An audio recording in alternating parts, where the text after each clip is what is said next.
మీరు మంత్రిగా ఉన్నప్పుడు ఆర్టిస్టుల్ని గౌరవించలేదు. ఎవరైనా మిమ్మల్ని విమర్శిస్తే, జబర్దస్త్ ఆర్టిస్టులు ఏదైనా మిమ్మల్ని విమర్శిస్తే, వాళ్ళ రాజకీయాల కోసం ఏమన్నా మాట్లాడితే వాళ్ళ స్థాయి గురించి మాట్లాడారు.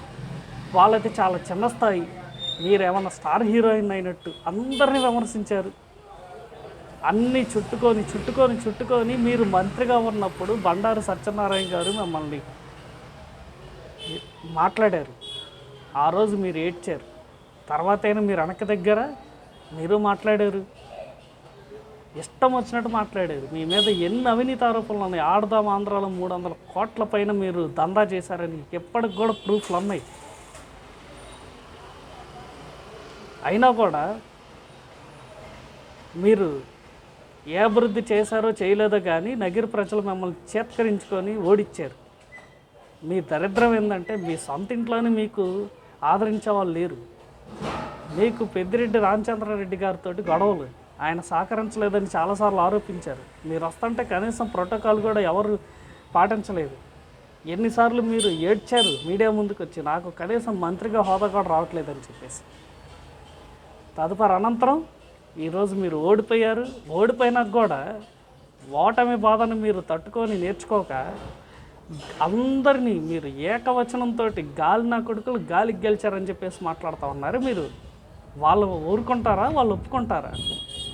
అవతల వాళ్ళు ఎందుకు ఒప్పుకుంటారు, ఎందుకు ఊరుకుంటారు? మీకు ఈరోజు ఇన్ని సంవత్సరాలు వెర్రవీగారు, మీరు ఎంతమందిని మాట్లాడారు. మీకు అప్పుడు వచ్చారు రోజా గారు, మీనా గారు, రమ్యకృష్ణ గారు. ఈరోజు రమ్మని చెప్పండి, ఎందుకు వస్తారు? ఇక మాట్లాడండి. ఇన్ని సంవత్సరాలు వెర్రవీగినందుకు ఈరోజు మీకు బాగా భగవంతుడు రుచి చూపించారు. మీ కర్మ, మీరేదైతే మీరు అందరిని అన్నారో మీ కర్మ మిమ్మల్ని వెంటాడింది, వేధించింది. ఈరోజు మీరు అన్న మాటలు ప్రతిదీ మీకే తగులుతుంది. ఈరోజు మీరు బాధపడుతున్నారే. వారం రోజుల క్రితం ప్రసన్న కుమార్ రెడ్డి గారు ఆమెని మహిళ ఎమ్మెల్యేని అవమానపరిచినప్పుడు మీరు సాటి మహిళ అయ్యుండి కనీసం మాట్లాడలేదే. ఈరోజు నీ కష్టం వస్తే మీ పార్టీ వాళ్ళైనా పక్క పార్టీ వాళ్ళు ఎందుకు వస్తారు? రారు. అనుభవించండి. ఎవరు చేసుకున్న పాపానికి ఎవరు బాధ్యులు? మీరే అనుభవించాలి. భగవంతుడైన వాడు ఉన్నాడు. మరి మా పవన్ కళ్యాణ్ గారిని ఎద్దు దున్నపోతని చెప్పారు. మీరు ఈరోజు అనుభవిస్తారు, అనుభవించాలి కూడా.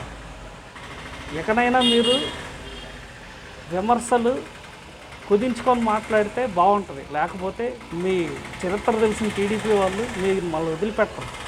Thank you.